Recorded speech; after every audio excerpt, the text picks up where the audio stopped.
എല്ലാ കൂട്ടുകാർക്കും bake and ടേക്കിൻ്റെ പുതിയൊരു വീഡിയോയിലേക്ക് സ്വാഗതം. അപ്പോൾ ഇന്ന് നമ്മൾ ഒരു വാനില കേക്കാണ് തയ്യാറാക്കി കാണിക്കുന്നത്. അപ്പോൾ കേക്കൊക്കെ ഉണ്ടാക്കി വിൽക്കാൻ ആഗ്രഹിക്കുന്നവർ ഈ ഒരു വീഡിയോ ഫുള്ള് കണ്ട് സപ്പോർട്ട് ചെയ്യുക കേട്ടോ. അപ്പോൾ അത് മാത്രമല്ല, നമുക്ക് ഓവണൊന്നും ഇല്ലാതെ തന്നെ കേക്ക് നല്ലതുപോലെ പെർഫെക്റ്റായിട്ട് വേവിച്ചെടുക്കാനുള്ള ടിപ്സുകൾ ഈ ഒരു വീഡിയോയിൽ പറയുന്നുണ്ട്. അപ്പോൾ ആദ്യം നമ്മൾ കേക്ക് ഉണ്ടാക്കാൻ തുടങ്ങുന്നതിന് മുമ്പേ നമ്മൾ അതിൻ്റെ ആ ഒരു കേക്ക് ടിന്നാദ്യം ഒരുക്കി വെക്കണം. അതിന് വേണ്ടി നമ്മൾ ചെയ്യുന്നത്, ഇപ്പോൾ ഏത് അളവിലാണ് കേക്ക്, ഇപ്പോൾ 1/2 കിലോ കേക്കിനാണെങ്കിൽ ഞാൻ ഇവിടെ 5 ഇഞ്ചിൻ്റെ കേക്ക് ടിന്നാണ് എടുത്തിരിക്കുന്നത്. അതിലേക്ക് ഒരു തുള്ളി നമ്മൾ സൺഫ്ലവർ ഓയിൽ ഒഴിച്ച് അതൊന്ന് എല്ലാ ഭാഗത്തൊന്ന് തേച്ച് പിടിപ്പിച്ച് കൊടുക്കണം. അപ്പോൾ ഇതുപോലെയൊക്കെ ചെയ്യുകയാണെങ്കിൽ ഒട്ടും തന്നെ അടിയിൽ പിടിക്കാതെയും കരിഞ്ഞു പോകാതെ തന്നെ നമുക്ക് കേക്ക് നല്ല പെർഫെക്റ്റായിട്ട് തയ്യാറാക്കാൻ പറ്റും. അതിനുശേഷം നമ്മൾ അതിലേക്ക് കുറച്ച് മൈദമാവ് ഇട്ട് കൊടുത്ത് എല്ലാ ഭാഗത്തൊന്ന് തട്ടിക്കൊടുക്കുകയാണ്. അപ്പോൾ കേക്ക് ഉണ്ടാക്കാൻ ആരും മടിച്ച് നിൽക്കേണ്ട കാര്യമല്ല കേട്ടോ. എല്ലാവർക്കും നമുക്ക് വീട്ടിൽ കേക്ക് ഉണ്ടാക്കിയെടുക്കാം. അപ്പോൾ എല്ലാ ഭാഗത്തും ഇതുപോലെ ഒന്ന് തട്ടിക്കൊടുത്തിട്ട് നമ്മൾ ബാക്കിയുള്ള ആ ഒരു മൈദാമാവ് അങ്ങ് തട്ടിക്കളയണം. അതിനുശേഷം നമ്മൾ അതിൻ്റെ അളവിന് നമുക്ക് ഇതുപോലെ ബട്ടർ പേപ്പർ ഒന്ന് കട്ട് ചെയ്ത് ഇതിൽ വെച്ച് കൊടുക്കുക കേട്ടോ. അപ്പോൾ നമ്മൾ ആദ്യം ചെയ്യേണ്ട കാര്യങ്ങൾ അതാണ് കേട്ടോ. ഇനി അടുത്ത് ഡ്രൈ ഇൻഗ്രീഡിയൻസ് നമുക്ക് അരിച്ചെടുക്കുക. അതിന് വേണ്ടി ഇതുപോലെ ഒരു പാത്രത്തിലേക്ക് ഒരു അരിപ്പ വെച്ച് കൊടുക്കുക. അതിലേക്ക് 1/2 കപ്പ് അളവിൽ നമുക്ക് മാവ് എടുക്കുക കേട്ടോ. മെഷർമെൻറ്റ് കപ്പ് എടുത്താൽ മതി. അത് നമുക്ക് നമ്മൾ കേക്കിൻ്റെ ഒക്കെ സാധനങ്ങൾ വാങ്ങിക്കുന്നിടത്ത് പോയി കഴിഞ്ഞാൽ നമുക്ക് കിട്ടും കേട്ടോ. അപ്പം നമ്മൾ കേക്കൊക്കെ ഉണ്ടാക്കാൻ മാവ് എടുക്കുമ്പോൾ അത് കറക്റ്റ് അളവിൽ തന്നെ എടുക്കണം. 1/2 കപ്പ് അളവ് മാവ് എടുക്കുമ്പോൾ 1/2 ടീസ്പൂൺ അളവിൽ ബേക്കിംഗ് പൗഡർ ചേർത്ത് കൊടുക്കാം. ഇനി ഇതിലേക്ക് ഒരു നുള്ള് സോഡാപ്പൊടിയും അതുപോലെ തന്നെ ഒരു പിഞ്ച് ഉപ്പുമാണ് ഞാൻ ചേർത്ത് കൊടുക്കുന്നത്. പിന്നെ അതിൽ കൂടുതലൊന്നും നമ്മൾ ചേർക്കേണ്ട കാര്യമില്ല. അതിനുശേഷം നിങ്ങൾക്ക് 3 പ്രാവശ്യം അരിക്കാൻ പറ്റുമെങ്കിൽ അങ്ങനെ ചെയ്യുക. അല്ലെങ്കിൽ ഒരു പ്രാവശ്യം അരിച്ച ശേഷം ഒരു വിസ്കോ അല്ലെങ്കിൽ ഒരു സ്പൂണോ ഉപയോഗിച്ച് നല്ലതുപോലെ ഒന്ന് മിക്സ് ചെയ്ത് കൊടുക്കണം.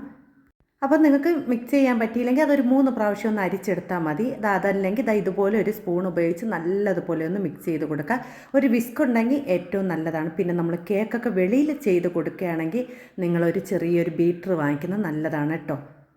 പിന്നെ നമ്മൾ അടുത്ത് ചെയ്യേണ്ടത്, നമ്മൾ ഏത് പാത്രത്തിലാണോ വേവിക്കുന്നത് ആ പാത്രം ഒരു 10 മിനിറ്റ് ഒന്ന് ചൂടാക്കാൻ വേണ്ടി മാറ്റി വയ്ക്കുക. അപ്പം നമുക്കത് ഇതുപോലത്തെ അലുമിനിയം പാത്രം ആയാലും മതി കേട്ടോ. അല്ലെങ്കിൽ ഒരു പാൻ ഉണ്ടെങ്കിൽ അത് മതി, നമുക്ക് ഏതിലും വേവിച്ചെടുക്കാം. അപ്പം ഞാൻ ഇവിടെ മിക്സിയിലാണ് തയ്യാറാക്കി എടുക്കുന്നത്. നിങ്ങൾ ശ്രദ്ധിക്കേണ്ട, നമ്മൾ പുറത്ത് കേക്ക് ചെയ്ത് കൊടുക്കണമെങ്കിൽ നമ്മൾ മാക്സിമം ഒരു ബീറ്റർ വാങ്ങിക്കുന്നത് ഏറ്റവും നല്ലതാണ് കേട്ടോ. അപ്പോൾ നമുക്ക് ഇതിനെ മിക്സിയിലൊക്കെ അടിച്ചടിച്ചിരിക്കാൻ നമുക്ക് സമയം കിട്ടാം. നമ്മൾ വീട്ടിൽ ചെയ്യുന്നെങ്കിൽ മിക്സി മാത്രം മതി കേട്ടോ. ഇനി ഞാൻ ഇവിടെ ഒരു മിക്സിയുടെ ജാറിൽ ഒട്ടും തന്നെ ഈർപ്പം കാണാൻ പാടില്ല. അതിലേക്ക് 2 മുട്ട പൊട്ടിച്ചൊഴിച്ചിട്ടുണ്ട്. പിന്നെ ഇതിലേക്ക് ഒരു 1/2 ടീസ്പൂൺ അളവിൽ വാനില എസൻസ് ചേർത്ത് കൊടുത്തിട്ടുണ്ട്. ഇനി ഇതിലേക്ക് ഞാൻ ചേർത്ത് കൊടുക്കുന്നത് 1/2 കപ്പ് പൊടിച്ച പഞ്ചസാരയാണ്. അത് അളവ് കണക്കിന് എടുക്കണം. നമുക്ക് ഈ 1/2 കപ്പ് മാത്രം മതി കേട്ടോ. 1/2 കപ്പ് പൊടിച്ച പഞ്ചസാരയും കൂടി ചേർത്ത് നല്ലതുപോലെ ഒന്ന് അടിച്ചെടുക്കണം. ഒരു 5 മിനിറ്റ് നല്ലതുപോലെ സ്പീഡ് കൂട്ടി തന്നെ അടിച്ചെടുക്കാം.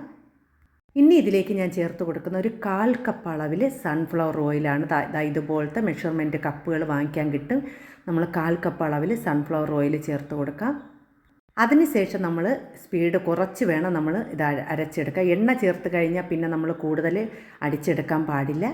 അതിനുശേഷം ഒരു ബൗളിലേക്ക് ഇട്ട് കൊടുത്തിട്ട് നമ്മൾ ഡ്രൈ ഇൻഗ്രീഡിയൻസ് ചേർത്ത് കുറച്ച് വീതം പതുക്കെ ഒന്ന് നമുക്ക് മിക്സ് ചെയ്ത് കൊടുക്കാം.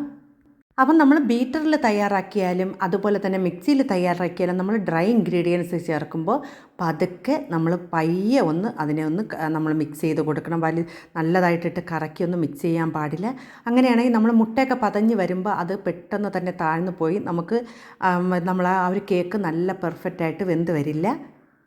അപ്പം നിങ്ങൾക്കിത് നമ്മൾ ചേർക്കുമ്പോൾ കട്ടിയെന്ന് തോന്നിക്കഴിഞ്ഞാൽ നിങ്ങൾ ഒരു 1/4 ഗ്ലാസ് ചൂട് പാലോ അല്ലെങ്കിൽ 1/4 ഗ്ലാസ് ചൂട് വെള്ളമോ ചേർത്ത് കൊടുത്താൽ മതി കേട്ടോ. ചൂടുള്ള വെള്ളം ചേർത്ത് കൊടുക്കണം.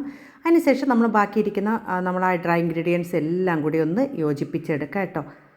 അപ്പോൾ കേക്കൊക്കെ തയ്യാറാക്കി കൊടുക്കാൻ ആഗ്രഹമുള്ളവർ ആദ്യം ചെയ്യേണ്ടത്, നമുക്ക് ഇപ്പോൾ ഫിലിപ്സിൻ്റെ ഒക്കെ ബീറ്ററൊക്കെ ആണെങ്കിൽ 1000 രൂപ 1500 രൂപയൊക്കെ കൊടുക്കേണ്ടി വരും. നിങ്ങൾക്ക് അത്ര നമുക്ക് ഓർഡർ ഇല്ലെങ്കിൽ നമുക്ക് ഒരു ചെറിയ സൈസിലുള്ള ബീറ്റർ ആദ്യം വാങ്ങിക്കുന്നതാണ് നല്ലത് കേട്ടോ. അപ്പോൾ ഇതിവിടെ നല്ലതുപോലെ ഞാൻ യോജിപ്പിച്ചെടുത്തിട്ടുണ്ട്. ഇനി നമ്മളിതിനെ കേക്ക് ടിന്നിൽ ഒഴിച്ച് കൊടുത്ത ശേഷം ഒരു 35 മിനിറ്റ് ഒന്ന് വേവിച്ചെടുത്താൽ മതി. തീ കുറച്ച് വെച്ച് വേണം വേവിച്ചെടുക്കാൻ. നമ്മൾ എപ്പോഴും നമ്മൾ അടുപ്പിൽ വേവിച്ചെടുത്താലും ഏതിൽ വേവിച്ചെടുത്താലും നമ്മൾ അതിൻ്റെ തീ കുറച്ച് വെച്ച് വേണം നമ്മൾ കേക്ക് തയ്യാറാക്കിയെടുക്കാൻ. അല്ലെങ്കിൽ പെട്ടെന്ന് തന്നെ അത് ചൂടായി അടിഭാഗമൊക്കെ കരിഞ്ഞു പോകും. അപ്പം ഞാൻ അവിടെ കേക്ക് വെച്ച് കൊടുത്തിട്ടുണ്ട്. ഇനി നമുക്ക് മൂടി വെച്ച് ഒന്ന് വേവിച്ചെടുക്കുക. ഒരു വളയം വെച്ച് കൊടുത്തിട്ടാണ് നമ്മൾ അതിൻ്റെ മുകളിൽ കേക്ക് വെച്ച് കൊടുത്തത്. അപ്പോൾ 35 മിനിറ്റ് ആയപ്പോൾ തന്നെ കേക്ക് വെന്ത് കിട്ടിയിട്ടുണ്ട്. പക്ഷേ ഒരു കാര്യം, എനിക്ക് ആ കേക്കിൻ്റെ വീഡിയോസ് എടുക്കാൻ പറ്റിയില്ല. ഞാനായിട്ട് ചൂടാറിയപ്പോൾ അതിൻ്റെ ബട്ടർ പേപ്പറൊക്കെ ഒന്ന് മാറ്റിയെടുത്തിട്ടുണ്ട്. ഇനി കേക്ക് നല്ലതുപോലെ ചൂടാറിയ ശേഷം നമുക്ക് കട്ട് ചെയ്ത് നമുക്ക് ഐസിങ് ചെയ്യാം കേട്ടോ.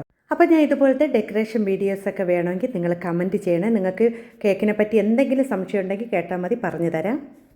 അപ്പോൾ നിങ്ങൾക്ക് ഇന്നത്തെ വീഡിയോ ഇഷ്ടപ്പെട്ടാൽ ഒന്ന് ലൈക്കും കൂടി ചെയ്ത് സപ്പോർട്ട് ചെയ്യണേ.